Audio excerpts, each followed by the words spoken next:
Okay.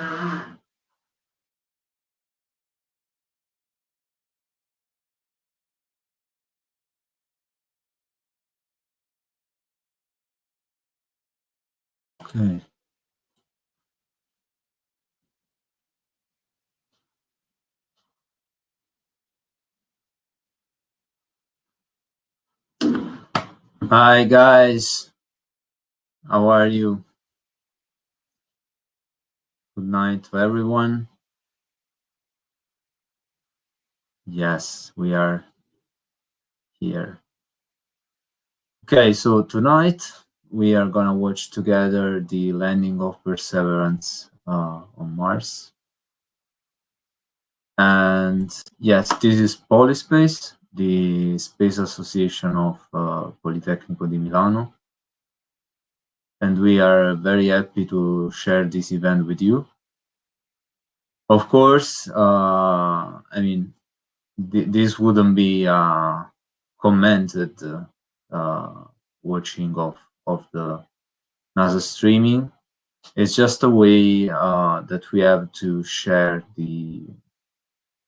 our comments, our opinions about this historical event. Yeah, guys, so this is a crucial day for space exploration. You know that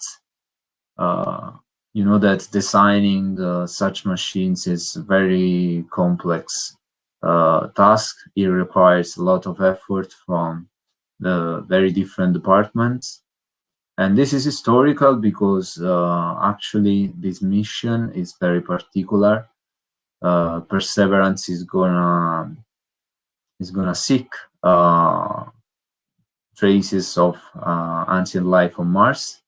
It will land in the Jezero crater, which was about 4 billion years ago, an ancient lake on Mars. So we discovered so far that on Mars we had a lot of water actually. So there are some rivers and these lakes-like formations that can be explored, and we can analyze the soil in order to retrieve some information about potential ancient life on Mars.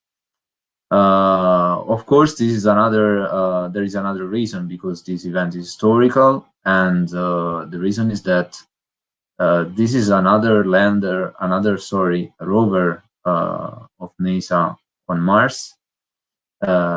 We missed such event since 2011, so yeah, it's historical. It's a thing you don't want to miss, and it's a very complex task to be accomplished.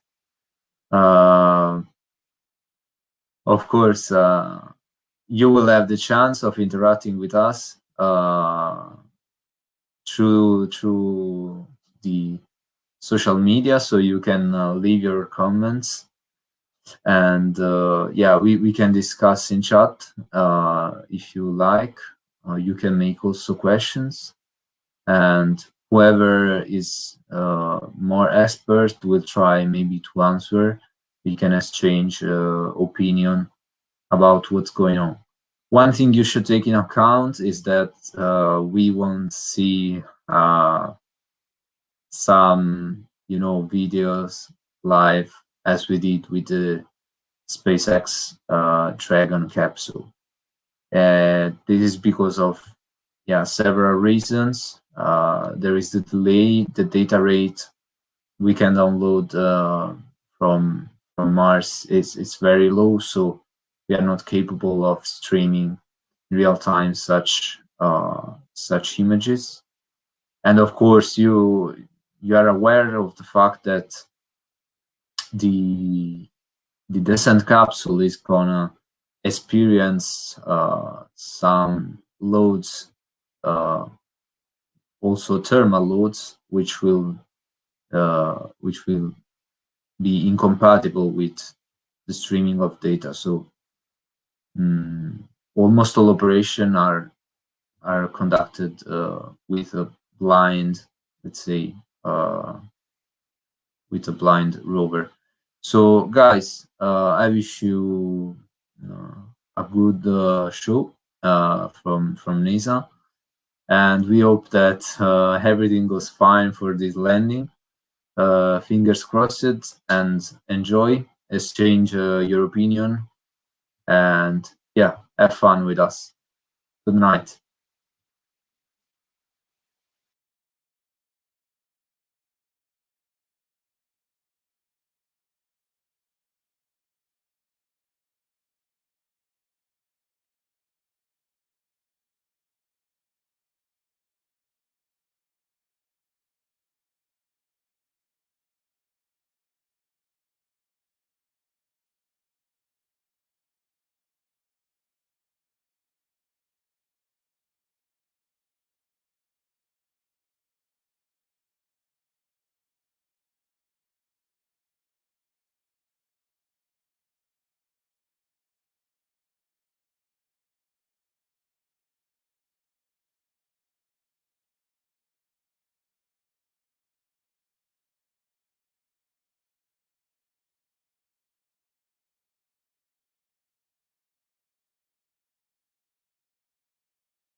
Who is the conductor of our operations orchestra here, the entry, descent, and landing activity lead, who is a member of the landing team tasked with understanding the execution of entry, descent, and landing, and then also the telecommunications and entry, descent, and landing communications engineers who will be monitoring the signal from Perseverance through the different paths that we have.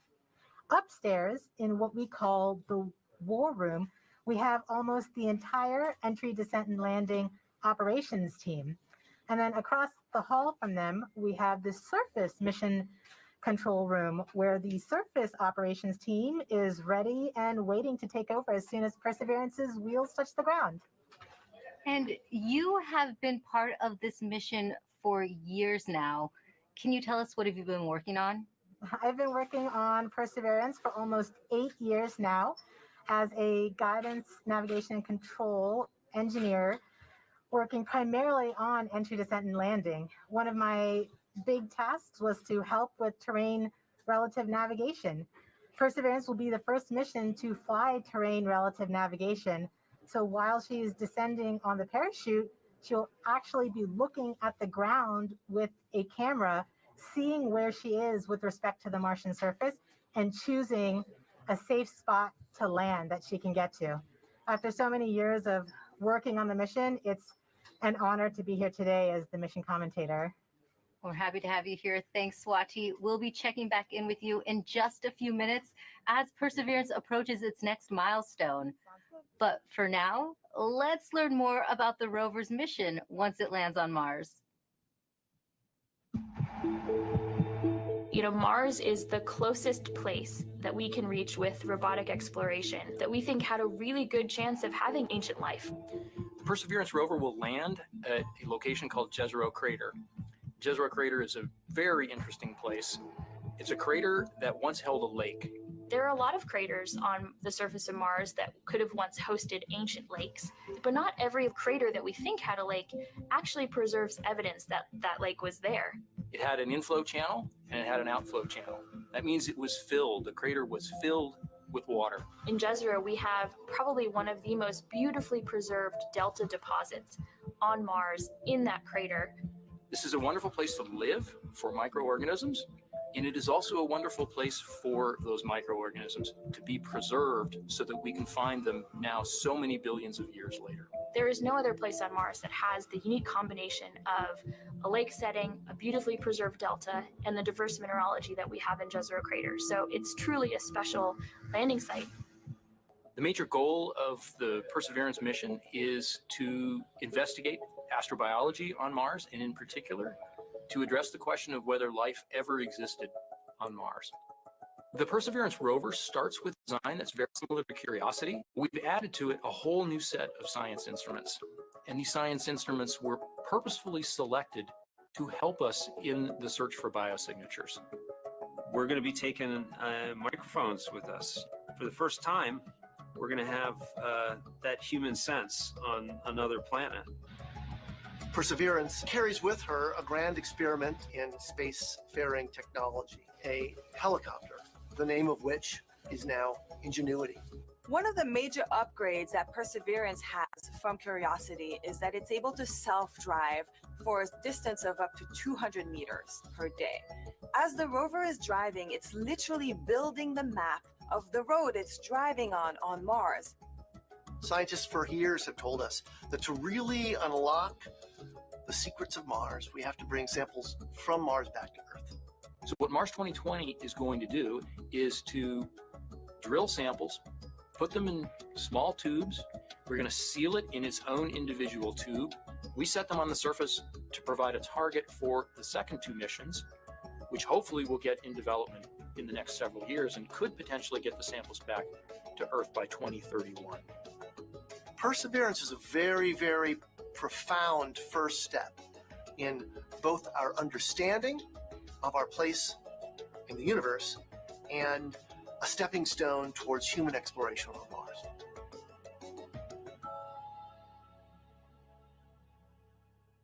You are watching live Mars landing commentary, and Perseverance is about to reach another important milestone. Swati, can you tell us what is happening? We are at a milestone where the operations team determines whether they're ready to turn off the transmitter to Perseverance. Turning off the transmitter is like taking your hands off of the wheel. At this point forward, Perseverance would be on her own to execute entry, descent, and landing over 500,000 lines of code. Let's listen in.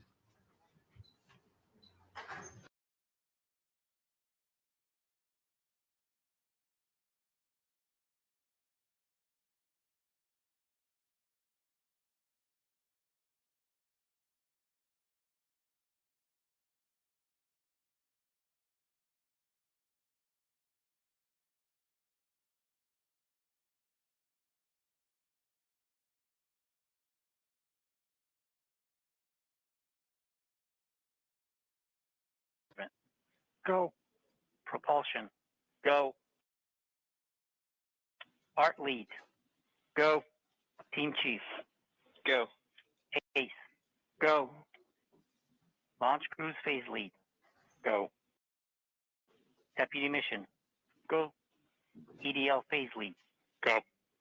Mission assurance. Mission assurance is go. Chief engineer. Chief is go. Project manager. Projects go. Mission manager. All stations are go for transmitter off. Copy flight. Go for transmitter off. There you have it, Raquel. We have deemed Perseverance ready to execute entry, descent, and landing on her own. Thank you, Swati. As we just heard, Perseverance is now operating on its own as it cruises closer to Mars. To help explain what this mission means for the agency is NASA's Associate Administrator, Thomas Zurbuchen. Thomas, this is our fifth rover sent to Mars since 1997. Can you tell us how Perseverance is going to kickstart a new era? Wow, this is such an important day today, and it really is the beginning of a new era in a sense that we're going from exploration, with experiments on rovers, looking around, doing analysis, to the sample return phase, in which we're not only looking around, looking at the geology, but really turning our rover into a robotic geologist and astrobiologist, collecting samples that we will bring back to Earth. And for us, of course, those are where the best laboratories are of all all of humanity. Some of them still remain to be explored by some that are not yet in the science community yet. And that's what we're looking forward to. It's that new phase. The other element that I want to talk about is the amazing technologies that are there. And of course, one of my favorites is the Ingenuity helicopter, this in search of this extraterrestrial Wright brothers moment, controlled flight for the first time elsewhere, Raquel. Great. And we have a student question on video for you from Macy. Hi, my name is Macy Ragsdale. My question is anything alive on Mars? Thank you. Well, Macy, I'm so glad for your question. That's a question I ask myself. Is anything alive there? And frankly, at the surface where we're going right now with Perseverance, we do not believe there's anything alive right there because of the radiation that's there. It's chilling, cold, and there's really no water there. But guess what? We think that 3 billion years ago, this looked like a stream that you may see on Earth. And frankly, a lot more similar than Earth, with water, with a magnetic field, just like the Earth, with an atmosphere. And the question is, at that time, 3 billion years ago, were there single-cell organisms, just of the type that developed on Earth? So is there life on Mars overall? We don't know. But where we're going right now, we're really looking for ancient life. And that's what we're so excited about. Thank you for your time today, Thomas. And thanks to everyone who has been using the hashtag Countdown to Mars. Here are some of the photos that you've sent in so far. Let's take a look. Now, please keep sharing with us how you are watching this moment today. For now, let's go back to Swati for an important update to what's going on in mission control as we get closer to another milestone. Hi, Raquel. This next milestone is a communications poll. So during landing, not only will Perseverance talk directly to Earth, but we'll also be talking to 2 spacecraft that are currently orbiting Mars, the Mars Reconnaissance Orbiter and the MAVEN spacecraft. This poll is to confirm with the Mars Reconnaissance Orbiter spacecraft and the MAVEN spacecraft teams that they are ready and on track to support the relay from Perseverance. Let's listen in.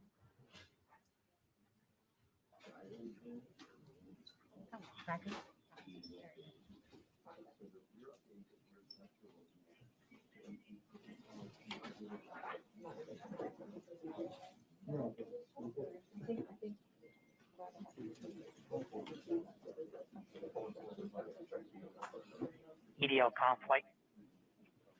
Go flight. Have you performed the comm check and readiness of the orbiters? We have performed the voice check and the readiness poll and can confirm that MRO, MAVEN, EDA, Radio Science 1 and 2, UHF, BTE, DSN, and EDL GDS are all ready to support. Copy, EDL comm.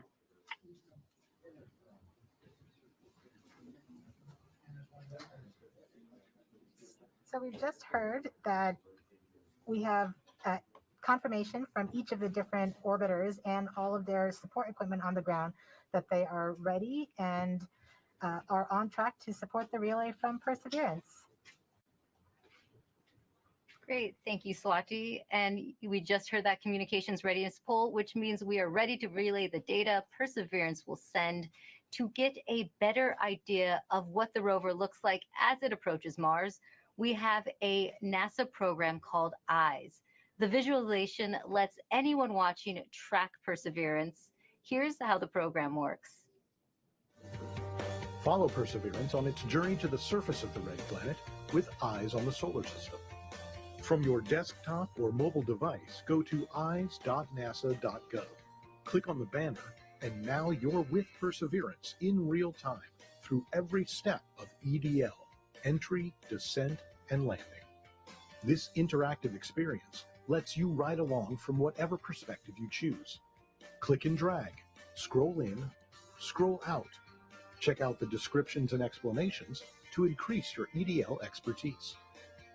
Experience every entry, descent, and landing event precisely designed and executed to land Perseverance safely on Mars. The EYES experience is based on predictive data, but during this broadcast, you'll see a different visualization called Ranger. and it's based on the real communication the team in Mission Control receives from Perseverance in near real time.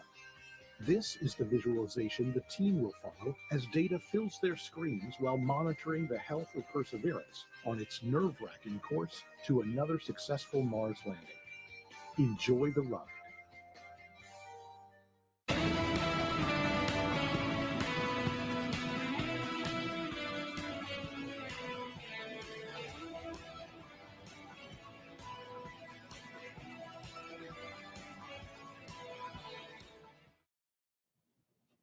You are watching live Mars landing commentary. Stepping outside Mission Control to talk to us is Perseverance system engineer, Matt Smith. Thanks for joining us today, Matt. Hey, Raquel. Well, coming from Mission Control, we are going to hear terms related to landing. Can you help us understand what some of them mean? Sure, definitely. One thing you'll hear a lot about is telemetry. So telemetry is just our way of talking about data that's coming from the spacecraft and telling us important things like temperatures on the vehicle, pressure, how much fuel we have left, and other things that we need to understand for the health and safety of the vehicle. You'll also hear the word nominal, hopefully. Nominal means everything is expected, everything is okay, we're good to go. You'll hear also a lot about velocity and deceleration. So velocity is just our speed combined with the direction we're going. And deceleration is our slowing velocity. So we're coming in at over 12,000 miles per hour, and we're going to slow down to a nice, comfortable 2 miles per hour at landing, and that's our deceleration. Speaking of landing, you may hear a couple important terms at landing itself.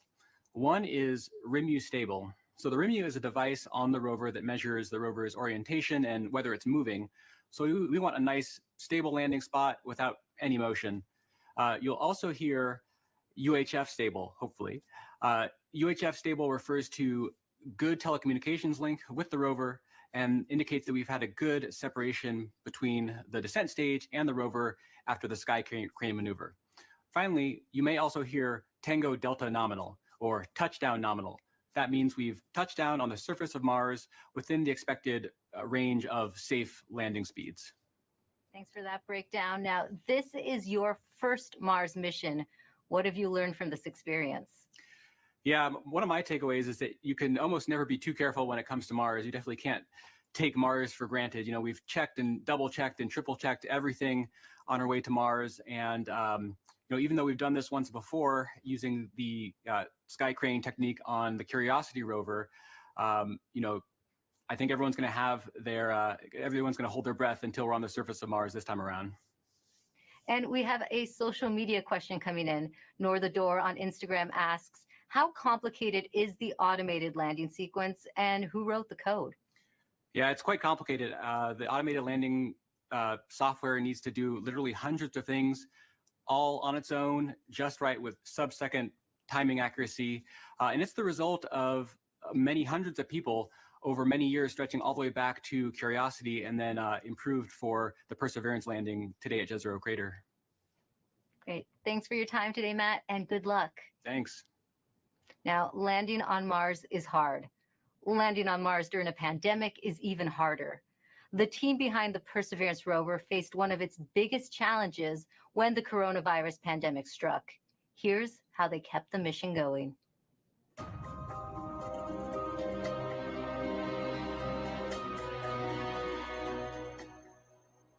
When the pandemic struck, the future was certainly unknown. It was like walking into a blind, dark alley. You didn't know what was there, what was in front of you, what you were going to have to deal with.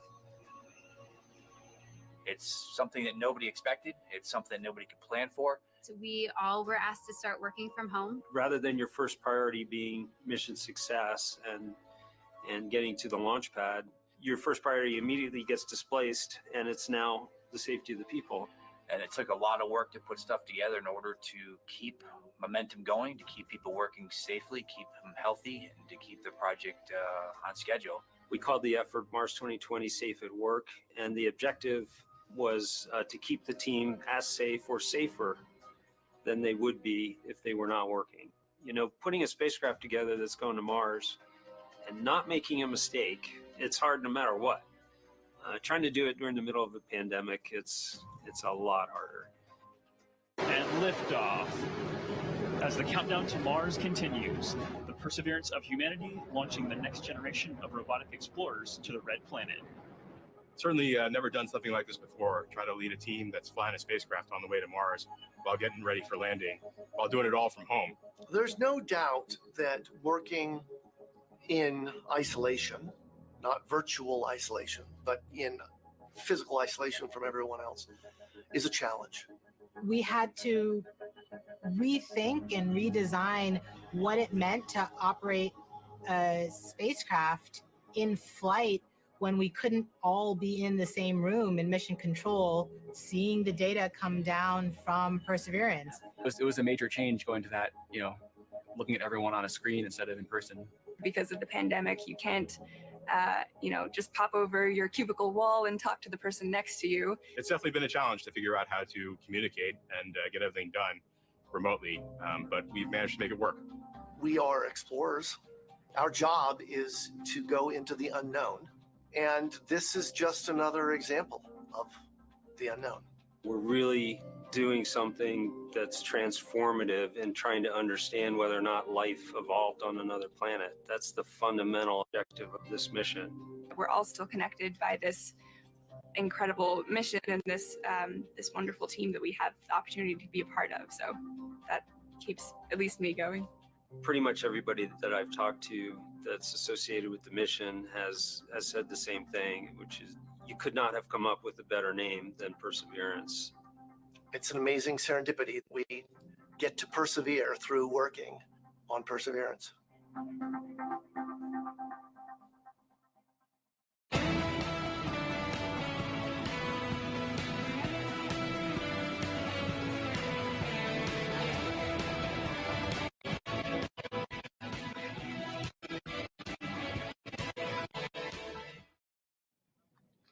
Joining us now is Perseverance Deputy Project Manager, Matt Wallace. Matt, just how ambitious is this mission, and how does this team stay on track with unexpected challenges like the pandemic? Well, it's a very ambitious mission. We're carrying not only a host of new, extremely capable science instruments to do that science mission that we've talked about, but also a number of technology experiments to provide feed-forward information into the next set of robotic explorers or even human exploration of Mars. So there's a lot for us to do. We look a lot like Curiosity, but in fact, we're carrying 50% more payload down to the surface of Mars. And so it's been a big challenge. And it was particularly challenging when the pandemic struck. It came at a critical time in our processing. We were just months away from launching. We're trying to essentially get the spacecraft assembled, do the final tests. It did not have a lot of margin in our schedule. And our focus just entirely shifted from that to keeping the team safe and keeping their families safe. And we had to do that quickly, to make the adjustment quickly. I think, we got through it with a lot of help. A lot of people stepped up to make it happen. The team was tenacious, and we managed to get it launched and fly it to Mars. Thanks to a lot of help. And Matt, just how large is the team that worked on Perseverance? It's a big team. A couple thousand people here just at JPL, in fact, have worked on the mission. And then almost every other NASA center has contributed in some significant and critical way as well. We have over 1,000 industry partners that have provided hardware into this mission from 44 different states, 60 different cities. And of course, we have international contributions from Europe and many other international providers as well. So it's a big team. It's taken a lot of people to get us to where we're at. That is a big team. This is the most difficult landing site ever attempted. Now, why do you think Perseverance is ready to land in Jezero Crater now? Jezero is tough. I mean, it's scientifically fascinating because it's got a lot of things like craters and rock fields and cliffs and sand dunes and that sort of thing, which are great for the science community. That's exactly the type of features they're looking for to learn more about Mars. But they're all anti-hazards for us. And so we've had to add new technology to remote navigation, which is the ability essentially to divert away from hazards. But we have taken this system through the same types of paces that we have in previous missions. We've used the same techniques, the same best practices for engineering verification. And in many cases, we've used the same people. This, in fact, is my fifth Mars rover mission, and I'm not alone. There's other people on the project in the same situation. So, you know, the team has given it everything they've gotten to put it all out there and to make this successful. And I think we're ready. Thanks, Matt, and good luck on your fifth mission. Thank you very much. Well, Jezero Crater is a location on Mars that has intrigued scientists for years. Let's head over to Marina to learn more about the science goals of the mission. That's right, Raquel. Here to explain why we want to go there is Deputy Project Scientist Katie Stack Morgan. Welcome, Katie. Thanks, Marina. Glad to be here. Now, Perseverance is landing on Mars at the Jezero Crater. Why is it that you and the team chose this particular area? Yeah, so scientists believe Jezero Crater is one of the best places on Mars and possibly the entire solar system to look for signs of ancient life. Jezero contained an ancient lake and has within it one of the best preserved ancient delta deposits on the surface of Mars. And deltas form when a river enters a relatively open body of water, like an impact crater, and deposits the sediment that it's carrying into the lake.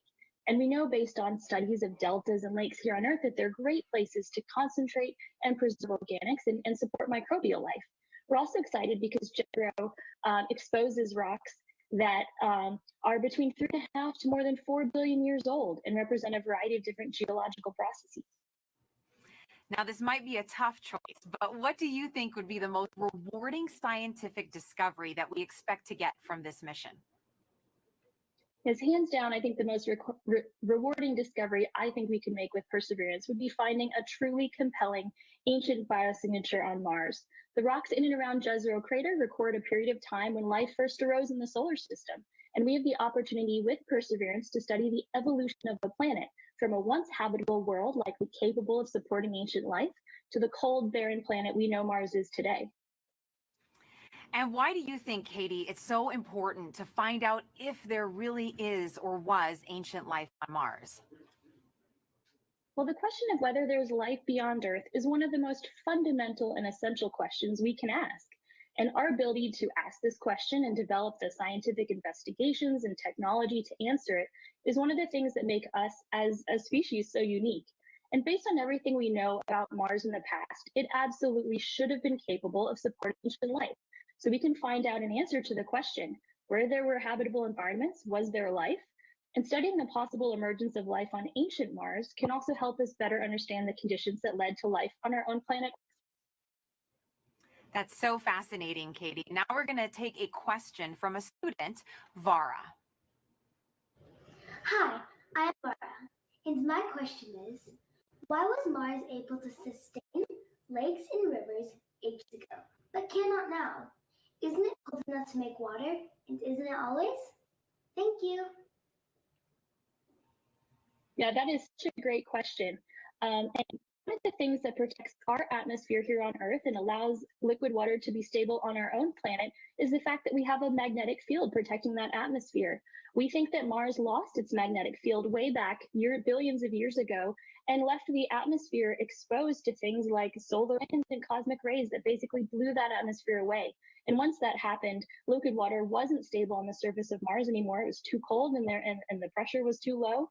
And so now Mars is not capable of supporting liquid water and likely not capable of supporting life at its surface. Well, thank you so much to Vara for that great question. And a big shout out to all the kids that are watching out there today. And thank you so much to you, Katie, for joining us. That was so great. Thank you. Now sending it back over to you, Raquel. Thanks, Marina. Earlier, we were able to catch up with the communication systems engineer, Chloe Sakier. She helps us break down the system used to track Perseverance during landing. The communications infrastructure supporting Perseverance's landing is quite complex. We've rallied a truly global network of relay and communications assets to help us capture and record those precious minutes of entry, descent, and landing, or EDL. We receive a stream of engineering telemetry via these communication assets that helps us see and understand exactly what's happening. Perseverance sends direct-to-Earth X-band tones, each of which provides us with indications of critical entry, descent, and landing events. During entry, descent, and landing, we have 2 Mars orbiters listening for the ultra-high frequency, or UHF, signals from Perseverance. These orbiters relay these signals to deep space network stations on Earth, Madrid in Spain, and Goldstone in California. The Mars Reconnaissance Orbiter, or MRO, has reconfigured its software to perform a type of relay called bent pipe. This will provide us with near real-time telemetry during entry, descent, and landing. We have coverage from the Mars Reconnaissance Orbiter from just before entry to a few minutes after landing. The telemetry we receive will be delayed by the time it takes light to travel from Mars to us back on Earth. Additionally, the Mars Atmosphere and Volatile Evolution spacecraft, or MAVEN, is recording these UHF signals and will be relaying that recording hours after landing. MAVEN will be covering us from around the time of cruise stage separation until a few minutes after landing. We also receive what we call heartbeat tones, which are indications that the spacecraft is alive and progressing throughout entry, descent, and landing. It's important to note that while unexpected, we could lose our communication links and still land safely.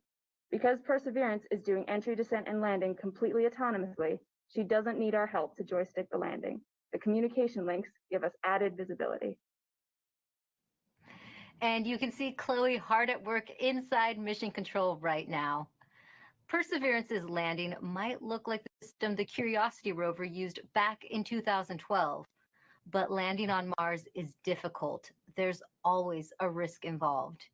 Here's what needs to happen for Perseverance to touch down safely in Jezero Crater. Nothing can be taken for granted when you get to Mars. There's a lot of things we just don't know. Space always has a way of throwing us curveballs and surprising us. I mean, until we get the data that says we're on the ground safely, I'm going to be worried that we're not going to make it. Entry, descent, and landing is often referred to as the 7 minutes of terror because it takes about 7 minutes to get from the top of the atmosphere of Mars to the ground safely. The spacecraft has to do all of this by itself. There are many things that have to go right to get Perseverance onto the ground safely. There's a lot counting on this. This is the first leg of our sample return relay race. There's a lot of work on the line. Starting about 10 minutes before atmospheric entry, we get rid of really the spacecraft part of the rover that's been supporting us. We come screaming in to the Martian atmosphere at 12 to 13,000 miles per hour. And the heat shield is what dissipates all that initial energy through friction. The vehicle will continue actually flying itself through the atmosphere. It's sort of like a transforming vehicle that went from spacecraft and now it's kind of like an aircraft actively guiding itself. When we're going slow enough, we deploy a parachute. It's the biggest supersonic parachute we've ever sent to another planet. It's critical for slowing down the vehicle. Perseverance's entry, descent, and landing borrows heavily from that of Curiosity. But fundamentally, Perseverance is a different rover. She's bigger, she has different instruments. We've added a lot of smarts on the inside to make it more capable so that it can deal with the landing site that we've given. The science team identified Jezero Crater as basically an ancient lake bed and one of the most promising places to look for evidence of ancient microbial life and to collect samples for future return to Earth. The problem is it's a much more hazardous place to land. When you look at Jezero, all you see is danger. How do we go to a site that we never thought was safe enough to go to before? So the heat shield, which has protected us all the way through entry, is no longer necessary. We need to get that off so that we can actually see the ground. And we can see the ground in a couple different ways. Perseverance will be the first mission to use terrain relative navigation. So while it's descending on the parachute, it will actually be taking images of the surface of Mars and determining where to go based on what it sees. This is finally like landing with your eyes open. having this new technology really allows Perseverance to land in much more challenging terrain than Curiosity or any previous Mars mission could. Amongst the rocks and the craters and the cliffs, these things are hazardous to the rover, but these are the things that are interesting to the scientists. Once Perseverance has figured out where she is, jettison the back shell and parachute, and light up our rockets. Those rockets help us steer to a safe landing spot that's nearby. That descent stage takes us all the way down to about 20 meters off the ground. That's when we start the sky maneuver. Once the rover has hit the ground, the descent stage will cut loose from the rover and fly away to a safe distance. Surviving that 7 minutes is really just the beginning for Perseverance. Its job, right, being the first leg of sample return, to go look for those signs of past life on Mars. All that can't start until we get Perseverance safely to the ground. And then that's when the real mission begins.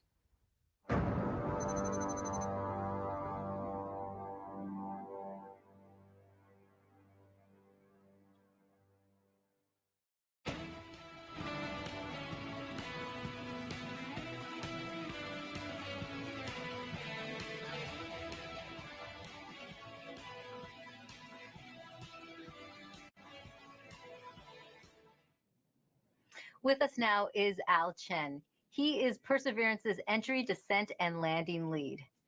Al, you were part of the Curiosity rover landing. Does it get any easier the second time around? It absolutely does not, especially when considering we're trying to land the biggest, heaviest, and most complex rover we've ever built at the most dangerous landing site we've ever attempted. Jezero may look great and promising from a science perspective, but it's absolutely treacherous for landing. There's a cliff wall that's about 200 feet tall that runs right through the middle of the landing site. There are craters full of sand that even if we landed in them, we would not be able to drive out of. And there are rocks to the east and actually all over the place, rock fields. That would be a bad day for us if we were to land on them. Now, Al, what new technology makes this type of dangerous landing possible? Perseverance is carrying two new technologies that are really kind of under the hood smarts that are allowing us to land at this treacherous landing site. The first is range trigger. That's the ability, we've given Perseverance the ability to decide for herself, based on where she is, when to deploy the parachute.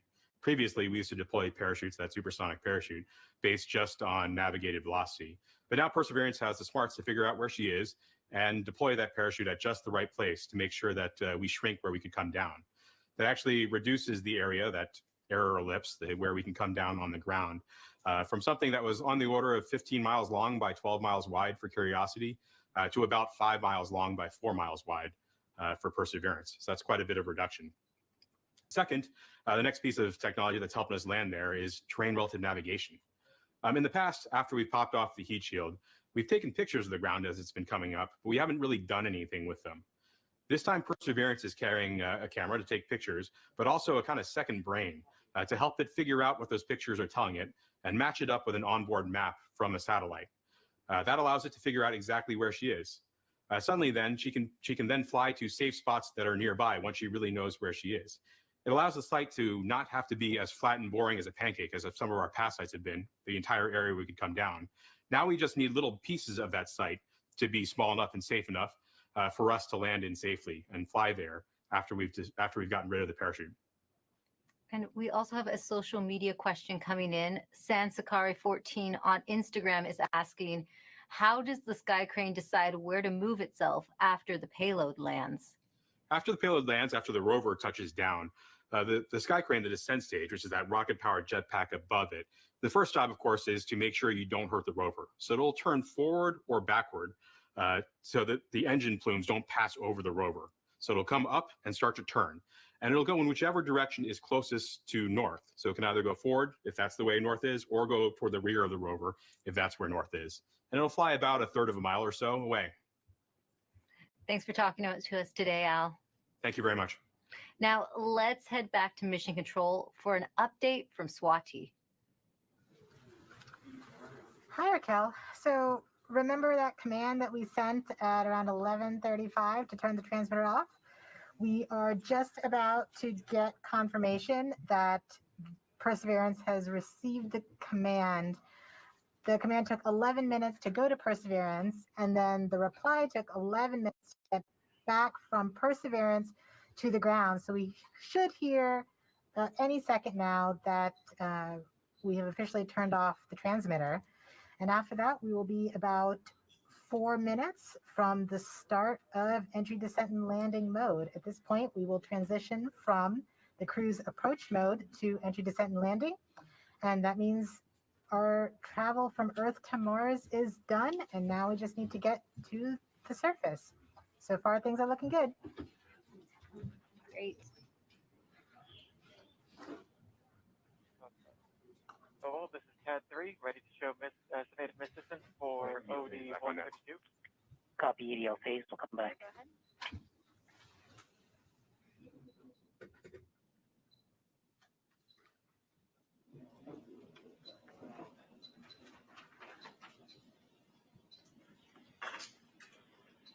Flight Ace.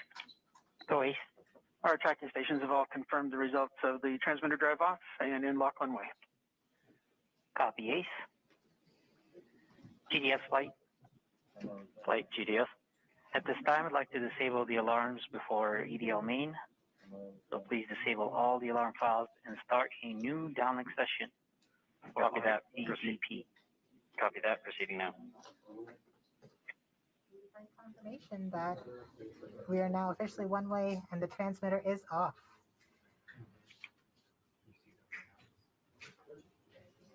Rover mission has helped shape the other, starting with the landing of the Pathfinder more than 20 years ago, leading up to where we are today with Perseverance.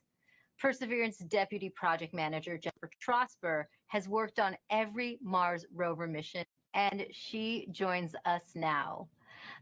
Jennifer, how does Perseverance fit into the history of exploring Mars? Thanks, Raquel. It's great to be here. Well, Perseverance is NASA's 5th rover on Mars, and I've had the privilege of working on every one of them. And the very first rover was the Sojourner rover we sent in 1997, and it was the size of a microwave oven. And even at that small size, Sojourner was able to transform the way that we explore Mars, from stationary landers to small roving robots that go from place to place, just like a geologist would on Earth. So once we had that roving capability, then we sent our twin rovers Spirit and Opportunity. Spirit and Opportunity were tasked with finding evidence of ancient water on Mars. Now they did. They're great explorers, and both of them found ample evidence that water had once existed on the surface of Mars. But we had a question. Another question then was Mars ever habitable if water had been there? And that's when we sent Curiosity. Now, Curiosity was a major upgrade to our rover fleet. She's the size of a small car. She landed with the Sky Crane system instead of airbags. And she also carries along her own sample analytics lab, and she's still operating today. And during her exploration, she has found evidence of a habitable environment in an ancient lake bed on Mars. So now we're sending Perseverance. Perseverance is tasked with answering the question and looking for evidence of ancient microbial life on Mars. And in order to do this, she has to be the smartest and most capable rover we've ever sent. Speaking of Perseverance, can you tell us more about how Perseverance is smarter than its predecessors? Yes, we've made a lot of upgrades to help her along with the surface mission. One of them is for her autonomous traverse capability. When I say autonomous traverse, I mean we tell her where we want her to end up, and she has to figure out the safe and best way to get there. In order to do that, she uses her cameras, algorithms, a computer. So we've given her another computer, we've upgraded the cameras, and we've upgraded the algorithms. Now she drives 3 times as fast as Curiosity could drive in this autonomous traverse mode. In fact, her average daily distance for driving, about 200 meters, is close to the maximum distance any rover has ever driven in a day on Mars. So she's fast. Another thing that we've done, which is the most significant upgrade that we've made, is the sample caching system itself. Curiosity has a robotic arm, like Perseverance has a robotic arm, but on the end of Perseverance's robotic arm is a coring drill that will go and take rock cores transfer them into sample tubes and into the rover, where another robotic arm will take those tubes, will seal them and store them, and eventually drop them on the surface of Mars for future return to Earth. Great. And we also have a social media question about Perseverance. Erica AS on Instagram wants to know what the wheels of the rover are made out of. Great question. Well, you may think we make them out of some material you've never heard of. It turns out they're made of aluminum. Now, Perseverance's wheels are a little thicker than Curiosity's, but they're actually both made out of aluminum. And one more question for you. Can you tell us more about the importance of where you are right now in the building? Yes, I am above, on the second floor, above the cruise mission support area that you've been watching. And this is the surface mission support area. So as soon as Perseverance lands, all commands, this room will take over. It will become headquarters for operating Perseverance on Mars. Thanks for taking the time to talk to us today, Jennifer. Thank you. Now, we now know Perseverance's place in history. Let's take an up-close look at the rover with Mars 2020 System Testbed Engineer, Helio Morillo. Thank you, Raquel. I'm standing in front of the Mars 2020 Perseverance scaled model. As you can tell, this vehicle is about the size of a Mini Cooper. These wheels are obviously black here and they look like rubber, but they're actually fully made of metal. These wheels are designed to allow us to climb over obstacles and of course climb over hills and minimize the amount of slipping once we're traversing on the surface of Mars. Here in the front of the rover, we have the sample caching system. And of course, at the very front end of this is the robotic arm, which this entire system is arguably the most complex robotic system we've ever sent outside of Earth. Here at the tip of the arm, we have a turret which contains a suite of instruments along with some drills and coring capabilities that will allow us to do contact science once we get to the surface of Mars. Not only that, this robotic system is equipped to collect samples about the size of a piece of chalk that then eventually will be stored inside of the vehicle and dropped off in a later location so that an eventual mission can go and return these samples to Earth, something we've never done in the past. Here in the front, we have the remote sensing mast. Something of note is that this mechanism is going to be stowed upon the touchdown on the surface of Mars. And one of the first critical activities we do is deploy this mechanism. This mechanism includes several cameras that are going to give us some of the most breathtaking images we've ever taken on Mars. Along with that, we have some lasers as well as a spectrometer. They're going to allow us to do some remote science. Here you see some of these extrusions that are part of a larger weather suite of instruments that will allow us to characterize the local climate around Perseverance. So that's a quick tour of the rover, but I got to get back to work. So back to you.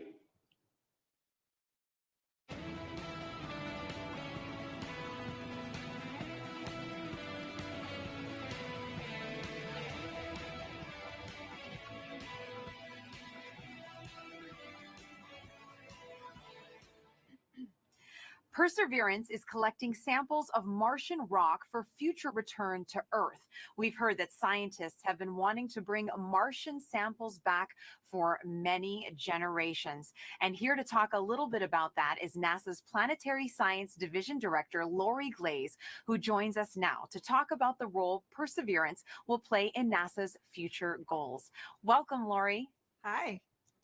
Now, as you just heard, we've heard that scientists have been wanting to bring back these Martian samples for a very long time. Why do we need to bring them back? That's really a great question. You know, we actually have examples of Mars already here on Earth that came here as meteorites, but we don't know exactly where they came from on Mars. And then they also have had to make the trip from Mars to Earth. And so they got altered during that time. And then during their entry and descent into the Earth's atmosphere, that also changes what those rocks are like. So being able to go to Mars and actually collect a sample where we know exactly where it came from, and we know we can preserve it and keep it pristine and carry it all the way back here, this will be incredibly important to help us answer questions about the geologic history of Mars, understanding how it formed and evolved, and also really important questions about whether or not life actually existed on Mars 3.5 billion years ago, and whether that life, if it existed, has been preserved in the surface of Mars. Now, Lori, these sample tubes that Perseverance is going to be collecting, they're the cleanest things ever created on Earth. Tell me a little bit about that. Oh my goodness. We worked so hard. The team here at JPL is absolutely incredible to assure that those sample tubes are incredibly clean.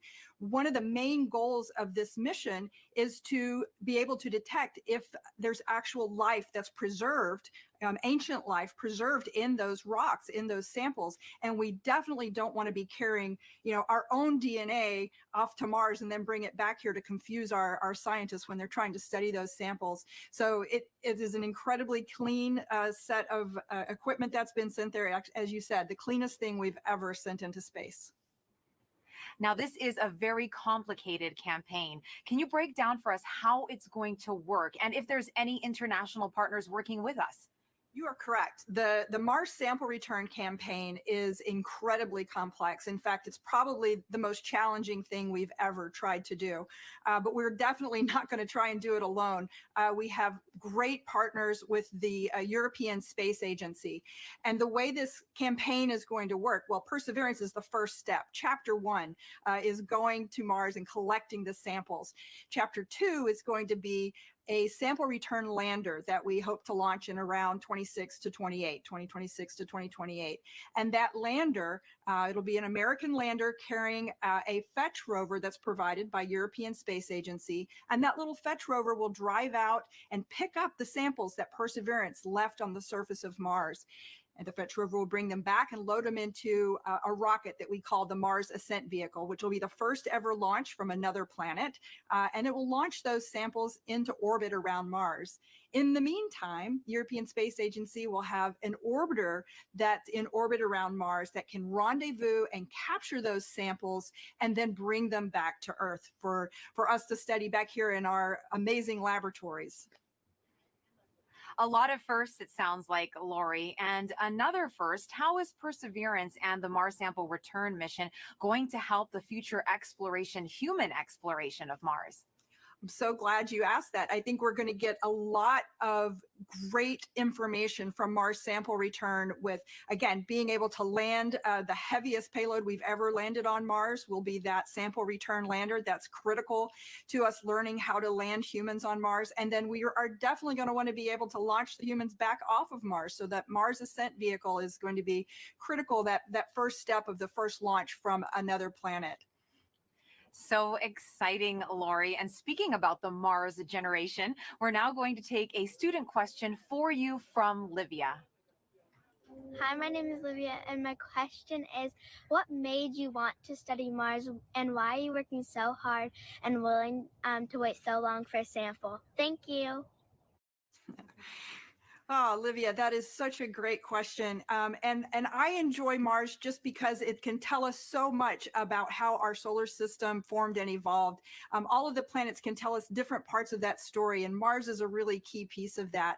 And one of the main reasons we're willing to wait so long to get the sample back is that we've got great new scientists that are all about your age, and in about 10 or 15 or 20 years, you'll be the generation that's going to actually get to work with these samples. When they come back, you'll be the scientists and engineers that will be the next generation to change how we think about Mars and how we think about life in the solar system. That was a great question, Lori. Reach for the stars, future little scientists and engineers. Thank you so much for joining us here today, Lori. It's my pleasure. Thanks. Back to you, Raquel, for another mission update. Thanks, Marina. The cruise team for Perseverance controls the rover on its way to Mars. And moments ago, they handed it over to the landing team. And it looks like team leaders in mission control are about to talk to both teams. So let's listen in. The CBM change, as I mentioned previously, is to the EDL reserve to a non-coherent route. Activity. Copy flight. EDL phase, go ahead. Okay, I'd like to see pep talk, I guess, to the team. All right, I'm terrible at pep talks. I think my reputation precedes me there. And look, I know this hasn't been easy, right? I'm not even sure we've even been all in the same room at the same time. I mean, I'm staring at folks across the internet as well. Even now, right? Yeah. Voice check? Okay.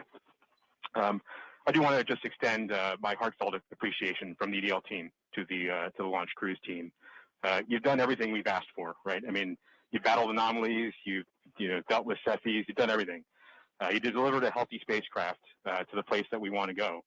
And she's right on target, right? You did the last maneuver literally 2 months ago, right? This is pretty incredible, in my opinion. And she's armed with the right information to help us land. Doing the parameter update last night, we're ready to roll. You've done everything right. And you've put up with us too, right? You've put up with our eccentricities and the things we like to do in EDL land. So I very much appreciate that.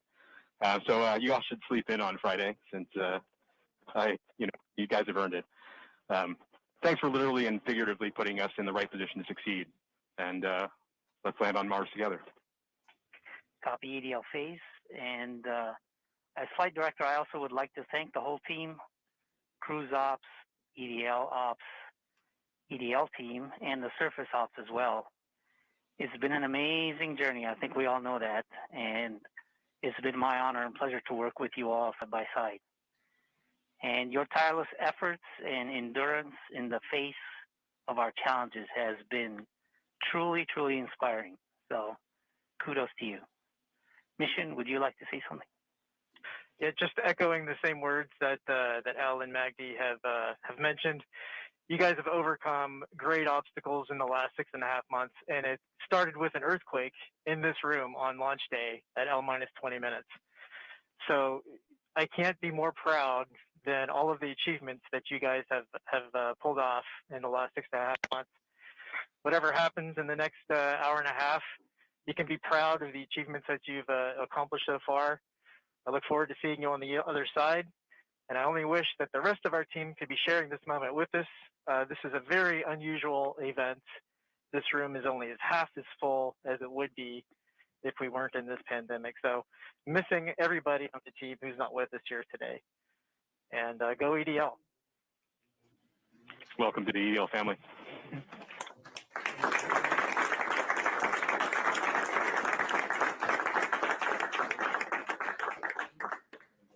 And with that, Godspeed Perseverance.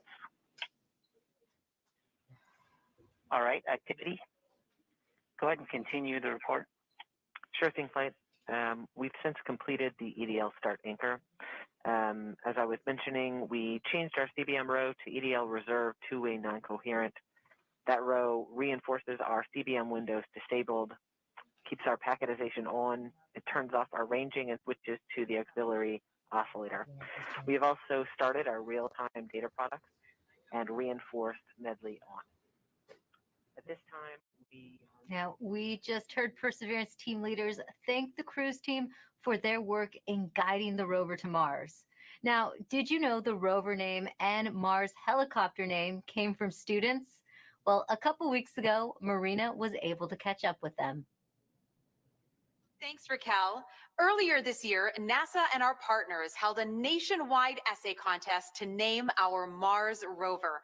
Alex Mather, a 7th grader from Springfield, Virginia, submitted the winning essay that was selected by NASA from a field of more than 28,000 entries from K through 12 students in every state in the U.S.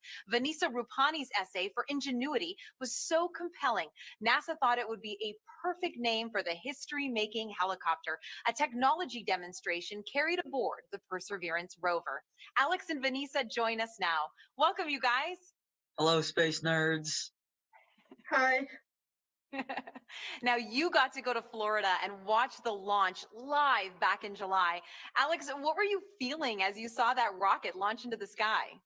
I read a lot of books written by astronauts, and every single one of them always talks about the raw power behind a space launch. And I definitely feel like watching the launch invoked that sense of inspiration mixed with anticipation, along with that rumble in my chest. That's very inspirational, and I'm sure that you have had many conversations with your classmates since this all began. Now, what kind of questions have they asked you? I got some people asking me about what this helicopter is, what this rover is, what are they actually going to do. So I love that this whole experience sparked a greater interest in the mission in my community. Why do you think it's so important for kids to be inspired by space exploration? Because space is the future, and kids are the future. Learning about space and watching the story of humanity spread to the stars happen is watching the future happen and seeing history unfold. The best way to keep our home safe and protect our planet is to learn from the worlds around it. So I think it's really important for the next generation of scientists to be engaged in that type of exploration to make our home the best place it can be. Now, speaking of the future, what has your life been like since naming the rover and helicopter? Has it sparked any future aspirations for the two of you? Oh man, I am currently applying to a science and technology school for high school. Hoping for a NASA internship sometime along the way, with my ultimate goal being to join the incredible team of scientists and engineers who are about to make this happen. This whole experience has definitely shown me that I want to go into the space industry. I came home from Florida, did all my college applications, and checked aerospace engineering on all the boxes. I mean, the whole time we were there, I was thinking, why would anyone want to do anything else? So true. And the best of luck to both of you. Thank you so much for joining us here today, Alex and Vanessa. Thank you for having us. Thank you so much. I had a great time. Now, your essays, as well as the top 155 finalist essays, are riding on the Perseverance rover, along with nearly 11 million of the names from all over the world that were submitted before launch. And if you miss the chance to get your name on Perseverance, then you will get another chance to reserve a spot on the next mission to Mars. So make sure that you sign up now at mars.nasa.gov for your boarding pass. As virtual celebrations are happening all over the globe, let's take a look at some of your submissions on our social channels, showing us how you're celebrating the Perseverance landing right now. And remember to hashtag countdown to Mars and send those in. We would love to show them off. Look at these kids. They are getting so excited. Everyone's watching it. A lot of classrooms are watching it. Oh, and great. Someone did a Lego version of Perseverance, which is awesome. It looks fantastic. We love getting all your pictures out there. We've gotten a lot of artwork from kids, which has been great. I know I have a 9-year-old John at home, and he loves to draw the rover. And look at that. That is awesome. That's better than anything I could bake, that's for sure. Perseverance in a cake. That looks so great. Delicious. I want to get into that. Another great send-in from David Bowie Reel. Thank you so much for your submissions. Remember, hashtag countdown to Mars. We love to see how you're celebrating. Now, you might know our next guest from shows like Emily's Wonder Lab. Joining me now is Emily Calandrelli. Thank you so much for being here with us today. Hi, thanks so much for having me. Now, you are very passionate about getting kids interested in science and space exploration. Why do you think kids are so excited about space? Well, I know the reason I'm excited about space, and I think it's the same reason that many others are excited about space, and it's that the people in the space industry work to answer two of the biggest questions that humans have ever asked. Are we alone in the universe, and where did we all come from? And by sending a rover to Mars, we are gaining evidence for the answers to these questions, more evidence than we ever had before, and I think that's so exciting. It is, and I know you get loads of interesting questions from kids. Have you gotten any about Mars specifically? Oh my gosh, yes. Everybody loves Mars. It's in movies and books and TV shows, and everybody loves Mars. So one of the things that I get asked a lot is that, it's called the red planet. Why is it red? Well, it's red because it's literally rusty. The top layer of soil on Mars has iron oxide in it, or rust, and rust has that brownish red color. So it's red because it's rusty. And also because it's red, they ask, is it red hot? Is it really hot on Mars?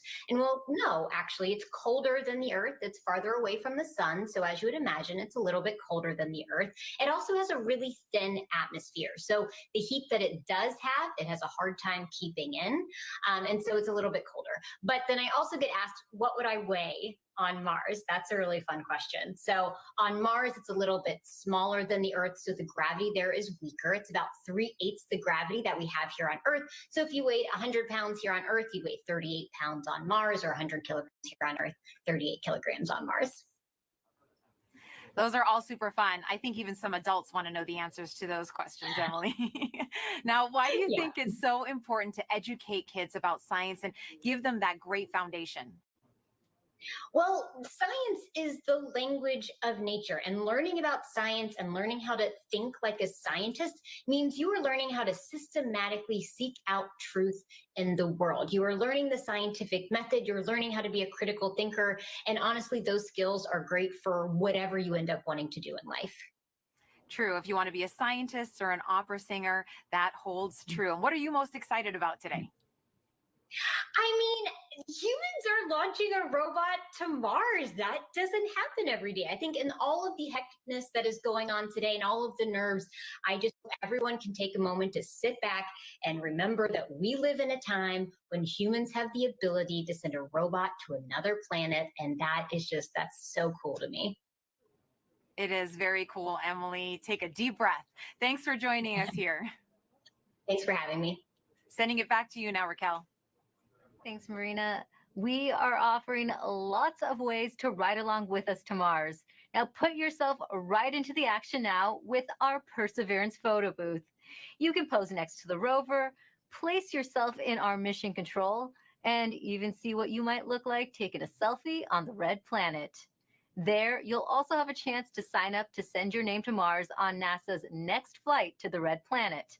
It's all available at go.nasa.gov/Mars 2020 Toolkit. And joining us now is JPL Chief Engineer and Landing Veteran Rob Manning. He will be breaking down key moments coming up, and very few people know more about landing on Mars than Rob, going back to the Pathfinder mission in 1997. Thanks for joining us today, Rob. Thank you very much, Raquel, for having me here. And what a wonderful experience. What a wonderful day for a beautiful day in California.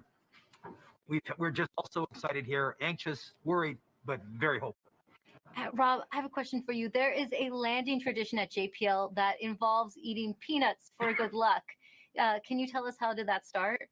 Yes, it started in the mid-1960s. What happened was we had a series of missions that had failures. The Ranger program in the early 1960s, one after another, failed. And what happened was one day, a fellow by the name of Dick Wallace on Ranger number 7, on the 7th attempt, decided to bring peanuts to the ops area just before the launch. And guess what? That mission worked. Now, we're not supposed to be too superstitious. We're engineers and scientists after all, but we love tradition. And ever since then, before launch and before critical events like entry, descent, landing, we have brought out peanuts and shared them with the team. And it's been really a wonderful little experience.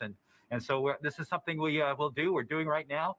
And it's something that we just can't help ourselves. It's just part of the experience.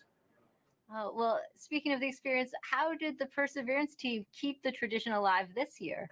Well, this year we're passed out little packets of peanuts to the team, and they can sneak one peanut in their mouth as part of to keep the tradition alive.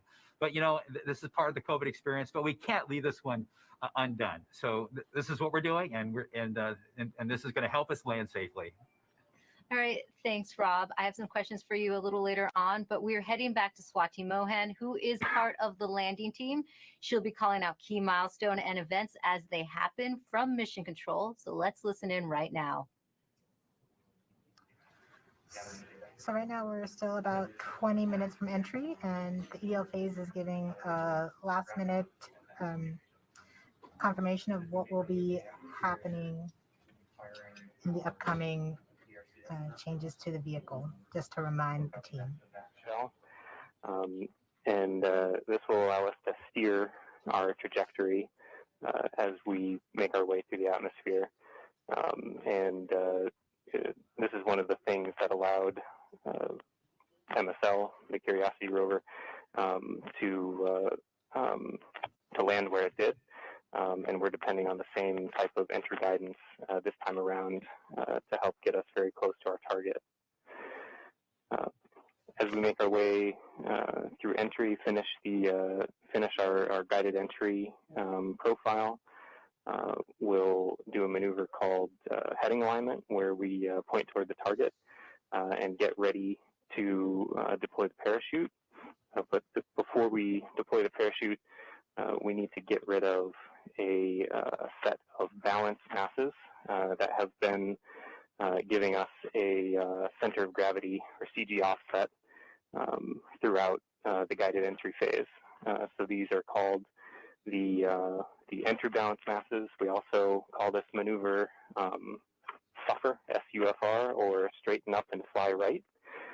So we'll go ahead and eject those masses when we get a trigger from the GNC system telling us that we're at the appropriate range to the target to do so. As soon as we deploy those, we will no longer have a CG offset, and we'll be ready to deploy the parachute 17 seconds later.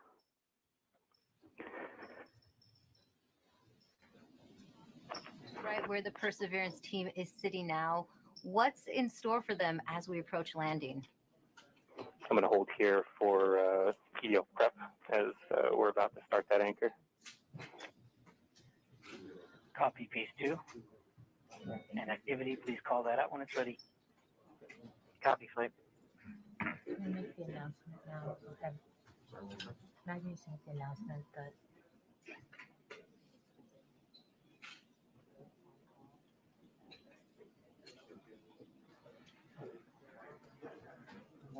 All right. Now, Rob, you've been right where the Perseverance team is sitting now. What's in store for them as we approach landing? Well, this is the nail-biting time. Fortunately, we still have ones and zeros coming, but very soon, as we approach cruise stage separation, the transmitter on this rover we've been using all the way to get to Mars is going to be turned off. So we will lose our ability to see ones and zeros. But the good thing is, once the cruise stage is gone, there's another radio that will continue transmitting a tone, so that like a flashlight, that will allow us to at least see that the vehicle is still on.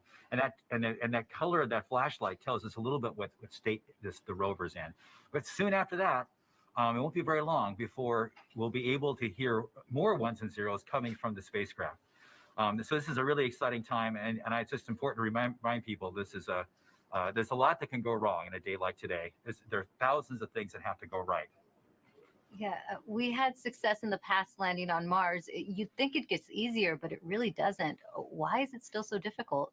Well, it's because it's involved thousands and thousands of things, hundreds of thousands of lines of code.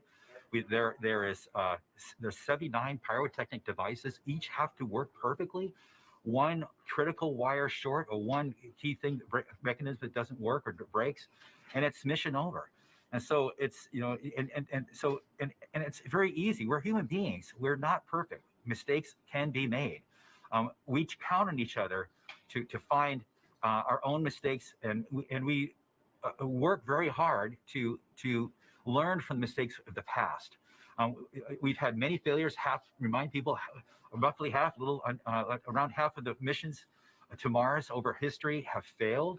And so that could happen today too. Even though we've had a nice, wonderful string of successes in the United States, it's still still a bit of a gamble that we have hoped that we have erred in the side of luck, and we've stacked the deck and loaded the dice to make this thing succeed. But if we do fail, if something bad happens today, I can tell you we're going to learn it. We'll have the data that tell us what happened. We'll know why. We'll figure it out. And if we are allowed, we will pick ourselves up and get us back on the horse. And if Congress and NASA allow, we will try again. As we always do, we will learn from our mistakes. And what are the possible scenarios we could be looking at today? Well, there's things like one of the key stressful elements for all of us is parachute inflation. But just even separating from the cruise stage is a pretty major event. Lots of devices have to work properly. Certainly, the heat shield separation, getting the descent engine started. There's no less than 16 rocket motors that have to work. 8 to control during entry, another 8 to control it during landing. I said, it's a lot of stuff and it all has to work. And guess what? We haven't done this before with this vehicle ever. This is its first attempt to actually land. We can't try this on Earth. We can't do, we don't have test pilots and try it out on this planet before the big show. So this vehicle is doing it for the first time. We've done the best testing we can do in bits and pieces, but you know, it's as best as we can do. But I think our team is up to it. This team is the best. It's a diverse, intelligent, amazing group of people. People from all over the world who worked on this, not just here in California, but all over NASA, contributors from aerospace, universities, countries around the world. It is just an incredible, remarkable engineering achievement. And I am just so proud of this team. Thanks, Rob. Now let's listen back into mission control. Flight, we're about 14 minutes from entry interface. The vehicle is currently preparing the heat rejection system that has kept the thermal system cool inside the air shell for about the last 6 months. This will allow the spacecraft to more easily cut the line in upcoming cruise stage separation, which is under 4 minutes now.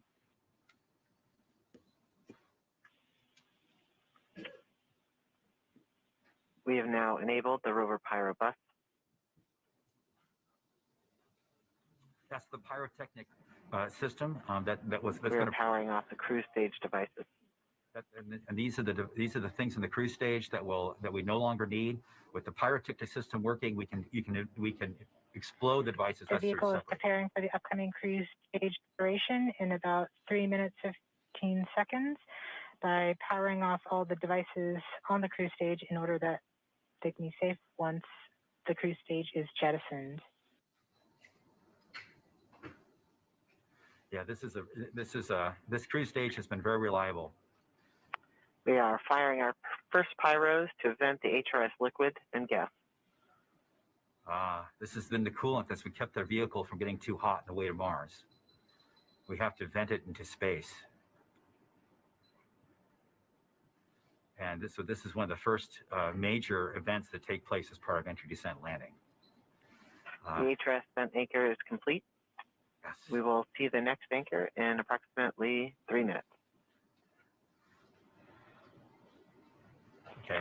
We are currently 12.5 minutes from entry interface. We are coming upon cruise stage separation in 2 minutes and 20 seconds. What's happening now, Rob? Okay, well, we're just waiting. The rover is completely in charge. It's doing all the things we've taught it how to do. It's all built into the software. We've tested it over and over and over again. This team has spent 24 hours a day, 7 days a week testing this thing for years. And so this is really the culmination of all that work. So this vehicle is getting ready to push that cruise stage away. Once it gets pushed away, the entry system with the rover inside, with the rover still in charge, is going to get ready to take the vehicle, turn it to the right orientation, and aim it to Mars, and prepare for entering the atmosphere.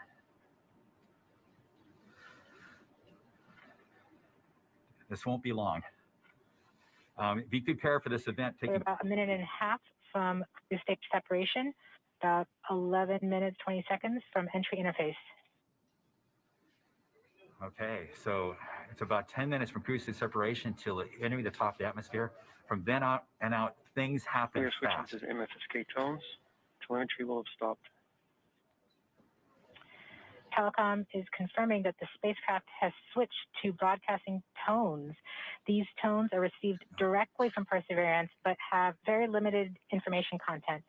We won't receive real-time information until about 9-10 minutes from now, once the Mars Reconnaissance Orbiter starts relaying information from Perseverance. We are under 1 minute from cruise stage separation, about 10.5 minutes from entry interface. It's getting exciting. I have to admit, I am quite anxious, but very hopeful that this machine is going to do what we asked it to do. You're seeing the heartbeat tones. Okay, that means that there's no more ones and zeros coming. It's just the vehicle telling us it's still alive.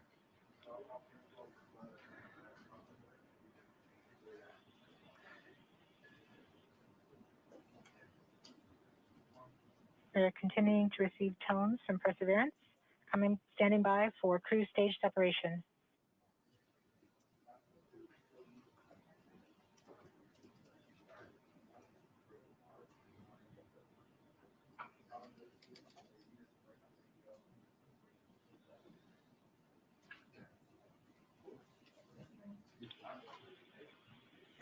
We have indication that cruise stage separation has been confirmed by the spacecraft. We're off on a good start. In about 1 minute, Perseverance's landing software will wake up and begin the final preparations for entry. The first action it will do is to fire warm-up pulses with its entry thrusters. These pulses ensure that the spacecraft gets the thrust that it wants during entry interface. We're about 9 minutes from entry interface.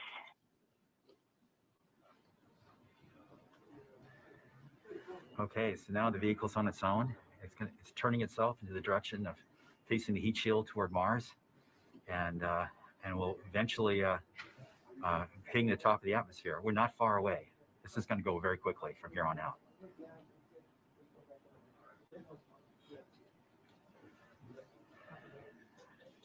That's confirmation that we got shadowed by the cruise stage as it passed through our beam to the Earth.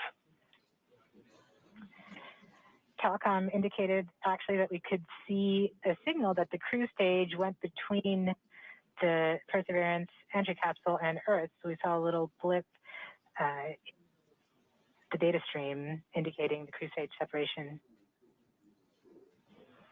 Have confirmation that the vehicle has started warming up those entry thrusters. Warm-up pulses have begun.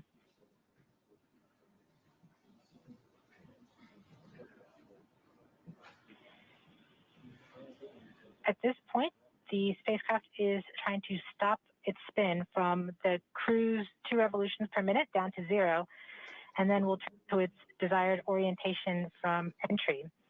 It will separate the 2 balance masses that has kept it balanced during all of cruise. This will allow the entry capsule to have lift when it enters the atmosphere. We have confirmation that the spacecraft has turned to the desired entry attitude. We're about 7.5 minutes from entry interface. Okay, the vehicle is pointed in the right direction. Thrusters are warmed up and doing their job. And now we've spun down from 2 revolutions per minute that the vehicle had the whole way to Mars as a spin-stabilized spacecraft. And then from here on out, it's going to just be a bullet, and it's going to control its orientation and attitude via rockets on the back of the back shell. Points carrier lock. Sorry, the DTE from Radio Science from Green Bank reports carrier lock. You see the carrier on the downlink.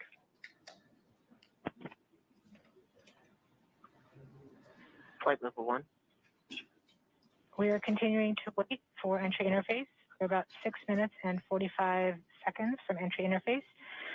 We have confirmation from Greenback that they are receiving direct to Earth telemetry via that path. The spacecraft Perseverance is currently transmitting heartbeat tones. These tones indicate that Perseverance is operating normally and has nothing significant to report. This is as expected. We're currently just over 6 minutes from entry interface.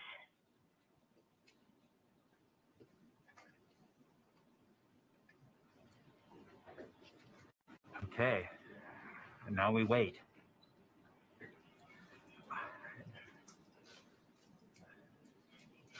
As soon as we get to the top of the atmosphere, it will be very quickly, which is the entry point. It won't be very long before the atmosphere will start getting thicker and thicker. It's going very quickly at a fairly steep angle of 15 degrees into the atmosphere. And as it starts to slow down. We're just under, we're about 5.5 minutes from entry interface.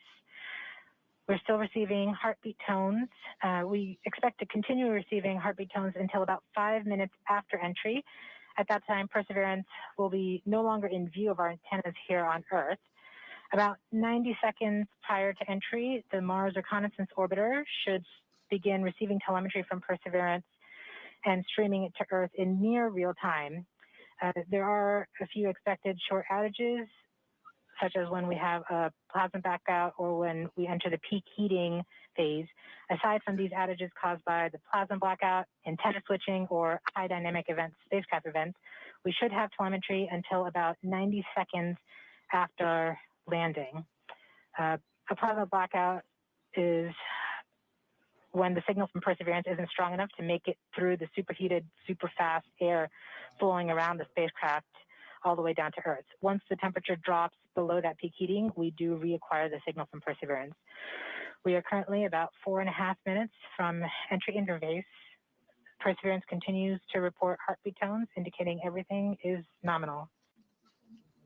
Okay, what we're looking for now is Mars Reconnaissance Orbiter should be in view soon of our vehicle and be able to listen to ones and zeros coming from a separate radio that's really designed to talk between spacecraft. Camera reports the electro radio is powered on, ready to receive signals from the lander.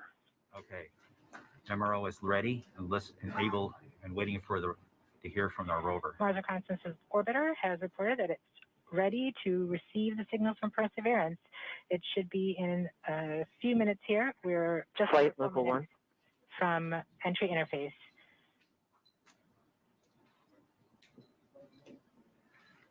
We don't need these ones and zeros, as Swati said, but to land safely, but we really need it for our own health and well-being today, to keep our nerves under control. But around this time, a second spacecraft, MAVEN, should begin picking up telemetry from Perseverance and will continue to record that telemetry until several minutes post-landing.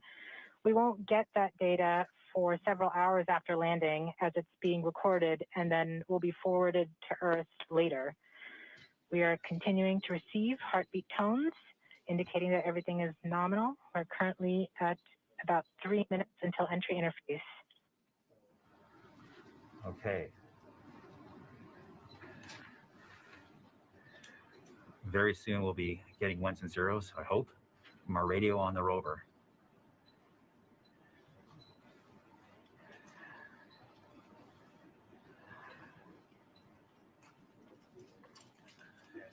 The entry interface is nothing more than just an arbitrary place in the sky that we've defined to be above the atmosphere. But from that point on, there's definitely atmosphere, and above it there isn't. We are 2 minutes from entry interface. Perseverance is to transmit heartbeat tones, indicating everything is nominal. So the tones can tell us whether something's bad or not is happening. So far the heartbeat is doing well. So the vehicle thinks it's in good shape to land, which is a great sign.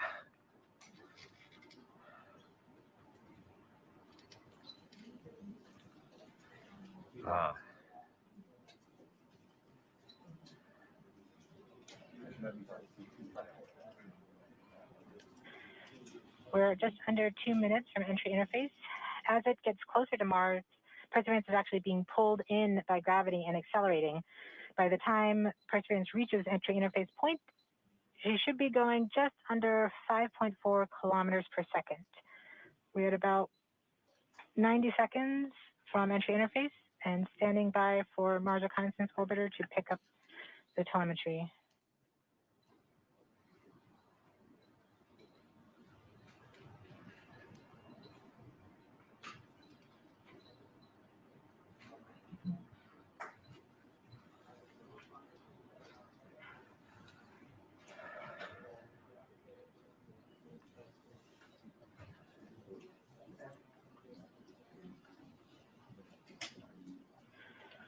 We are 1 minute from entry interface.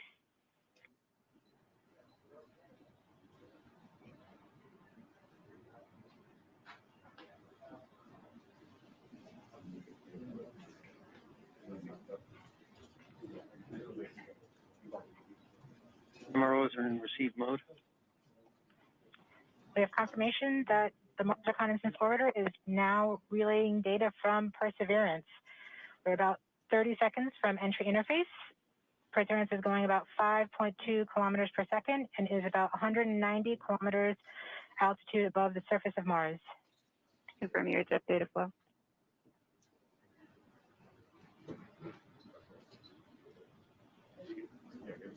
About seconds from entry interface. 5.3 kilometers per second and an altitude of about 150 kilometers from the surface of Mars.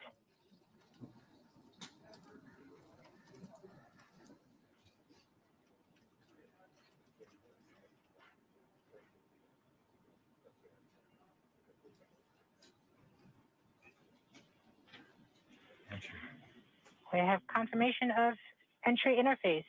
Perseverance is currently going 5.3 kilometers per second at an altitude of about 120 kilometers from the surface of Mars.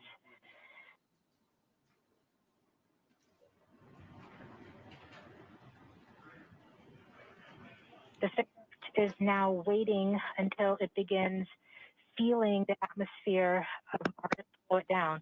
Once there is enough atmosphere, it will start controlling its path to the landing target.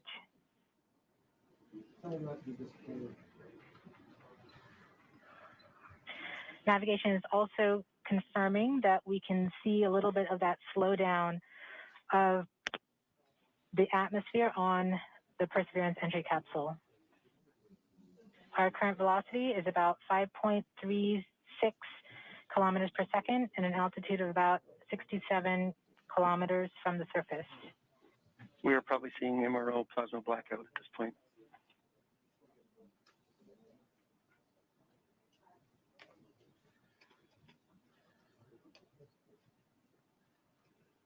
The vehicle should be doing its turns right now. MRO has lost lock. Perseverance. We have indications that Perseverance is now performing bank reversals in the atmosphere. These are the steps in order to control its distance to the landing target. Perseverance has just passed through the point of maximum deceleration and has indicated that it felt approximately 10 Earth Gs of deceleration. MRO has lock again.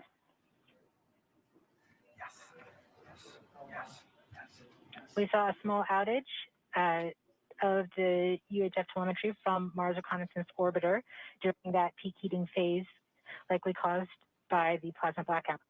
Perseverance is still continuing to perform bank reversals in the atmosphere to control its distance to the landing target.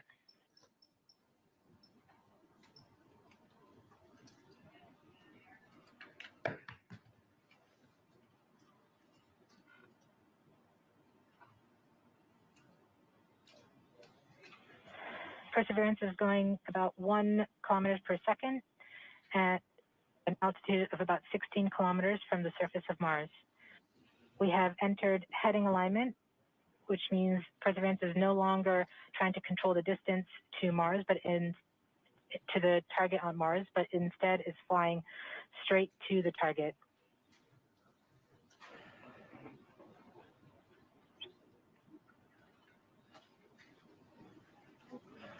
Parachute.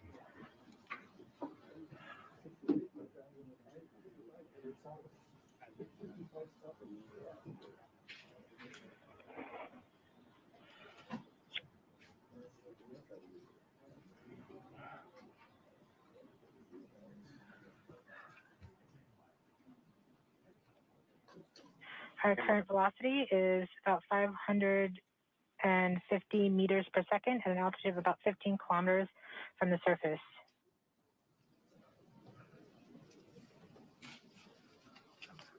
MRO is reporting good telemetry lock. We are coming upon the straighten up. We are starting the straighten up and fly right maneuver, where the spacecraft will jettison the entry balance masses in preparation for parachute deploy and to roll over to give the radar a better look at the ground. The navigation has confirmed that the parachute has deployed and we are seeing significant deceleration in the velocity. Our current velocity is 440 meters per second at an altitude of about 12 kilometers from the surface of Mars.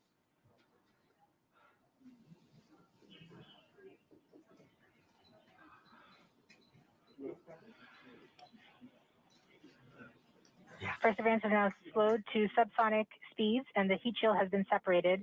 This allows both the radar and the cameras to get their first look at the surface. Current velocity is 145 meters per second at an altitude of about 9.5 kilometers above the surface.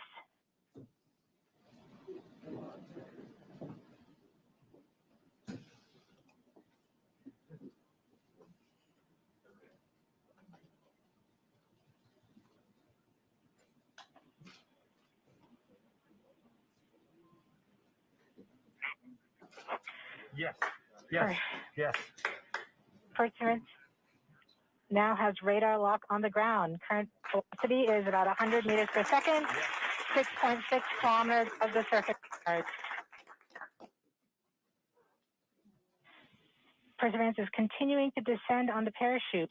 We are coming up on the initialization of terrain relative navigation and subsequently the priming of the landing engines. Our current velocity is about 90 meters per second at an altitude of 4.2 kilometers.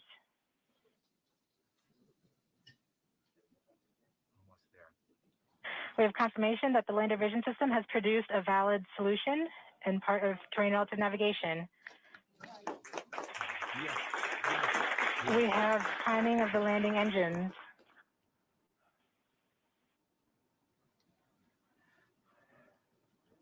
Current velocity is 83 meters per second at about 2.6 kilometers from the surface of Mars. We have confirmation that the back shell has separated. We are currently performing the divert maneuver. Current velocity is about 75 meters per second at an altitude of about 1 kilometer off the surface of Mars. Here in Safety Bravo. We have completed our terrain relative navigation. Current speed is about 30 meters per second, altitude of about 300 meters off the surface of Mars.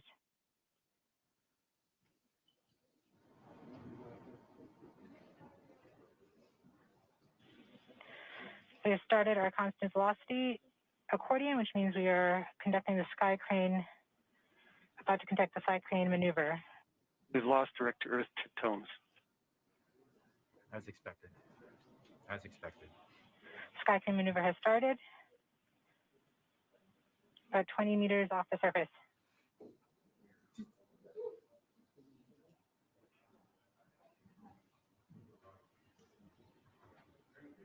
We're getting signals from MRO. UHF is good. Touchdown confirmed. Perseverance safely on the surface of Mars, ready to begin seeking the sands of past life.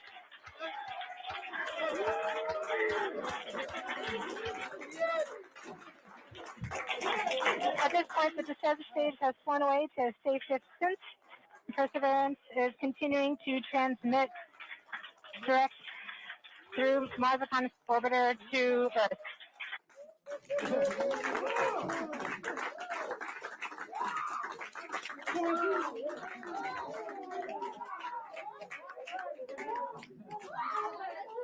Oh my God.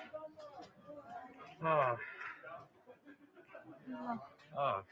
MRO reports they're still getting telemetry from the lander. All right, all stations. We got it. Touchdown confirmed. We're going to wait for the images. Wow. This is so exciting. The team is beside themselves. It's so surreal. Stay tuned. We might get some pictures. That'd be great.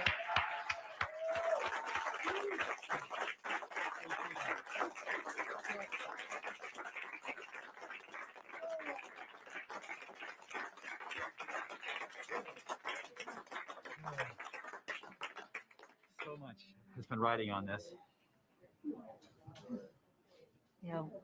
Yeah, we just heard the news that Perseverance is alive on the surface of Mars. It's not Flight, we have seen the completion of EDL 3000. Copy activity. That is as expected.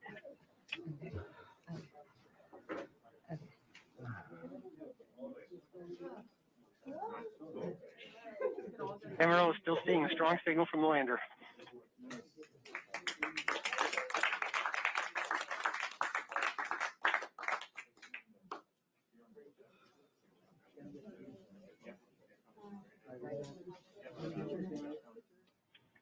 We have just heard the news that Perseverance is alive on the surface of Mars.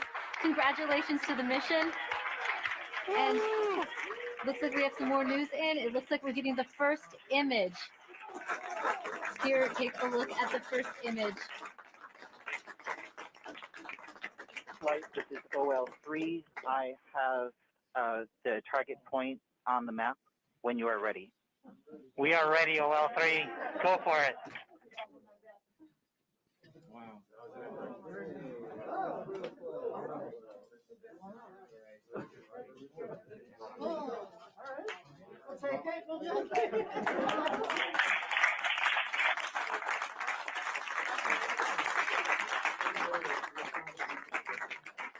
Flight, I'll be moving in, showing you the safe zone that we've landed in. The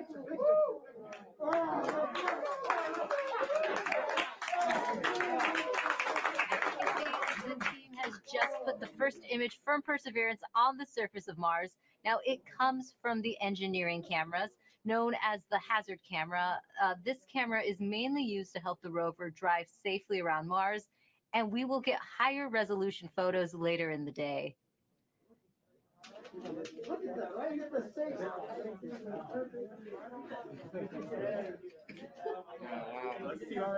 Nice. This is amazing.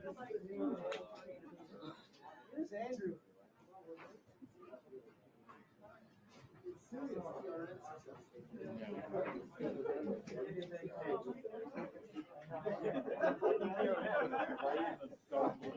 For Steve. Stand by for Steve.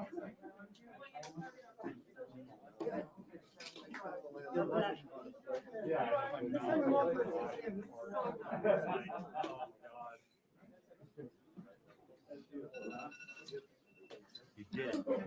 You did it. You did. You led the team. You made it happen. Congratulations.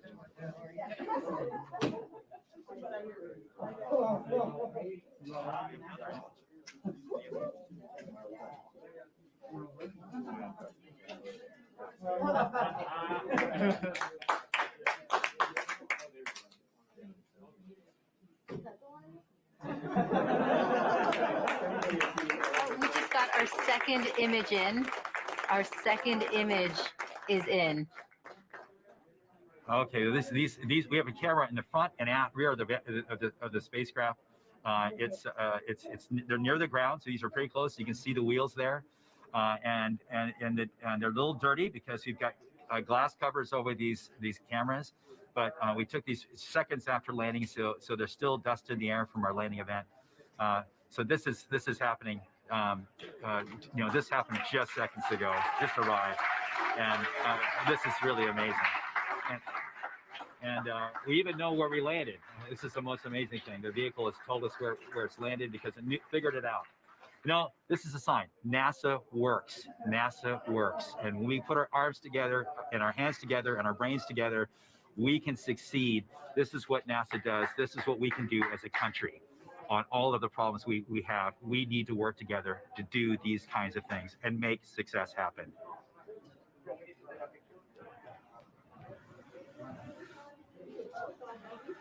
Yeah. And joining us now is the acting administrator of NASA, Steve Jurasik. Steve, welcome and congratulations. Hey, thank you. What an amazing day. And how does it feel to have another rover on Mars? It's amazing to have Perseverance join Curiosity on Mars, and what just a credit to the team. I mean, just what an amazing team to work through all the adversity that goes and all the challenges that go with landing a rover on Mars, plus the challenges of COVID, and just an amazing accomplishment. And what does this mean for NASA and its future plans? So for robotic exploration, every time we execute a mission with new instruments, we discover new things and things we never thought we would discover. So that always informs our future robotic missions, both landers, rovers, and orbiters. This mission also has technology on it. One of the cool things is the Ingenuity helicopter. It's an experiment on this mission, but if it's successful, we can use it as an science observation platform by putting instruments on it, and also use it as a scout for future rover missions. And then just the entry, descent, and landing capability. It'll allow us to land more larger, more ambitious robots on the surface of Mars. And then for human exploration,